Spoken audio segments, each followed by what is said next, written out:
So this is my day ticket mix. It's got something a little bit different with a bit of a natural edge to it. First of all, I like to add some boilies, and in this bucket I've got whole boilies and crushed boilies. Generally I'll crush them up before my session using one of the Ridge Monkey boilie crushers. For the sake of this, I'll just do a few with my fingers. So the first thing is XXX, although tuna and live system work just as well. It's just whatever boilie you prefer really. So anyway, so I place some crushed boilies in there. Next thing is some pellets, wherever they are.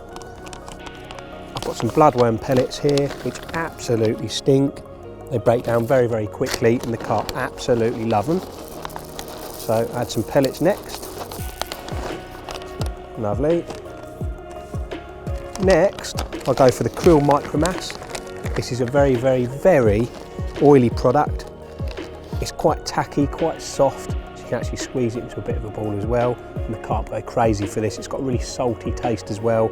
And like I just said, the best thing about it is it's very oily, so it gives the mix a bit of an oily edge. So I'll add some krill micromass, like so.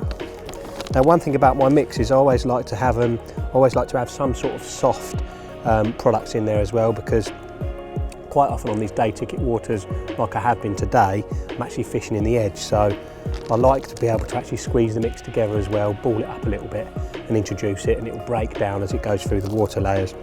So anyway, that was my krill micromass added. Now the final product, which is a bit of an edge, is this frozen bloodworm. Not many people use this, but it's a bit of a natural food to the carp. They quite often sift through the silt for bloodworm and they absolutely adore it. It stinks and they see it as part of their natural food. So I'm going to add some frozen bloodworm next. Healthy dosing of that. Now you don't need to go mad with this, because believe it or not, in that bag you'll probably find I don't know, hundreds of thousands of little bloodworms in there, so you don't need to go mad with this. You can use it quite sparingly over the baits. So I've added a bit of a handful there. I'm going to mix all the bloodworm up, so I'm going to give that a good mix. So all those little bloodworms are split up and almost clinging onto the boilies and bits and bobs that are in the bait. Okay, it's looking pretty nice. Now finally, just because we're on the bloodworm theme, I like to add some bloodworm extract, and again this contains tiny little bloodworms in the liquid, which the carp go crazy for. So I'm going to add some of that as well. Again, you don't need to go mad with this. It's absolutely potent. I'm going to mix that in as well. Oh, it's looking good.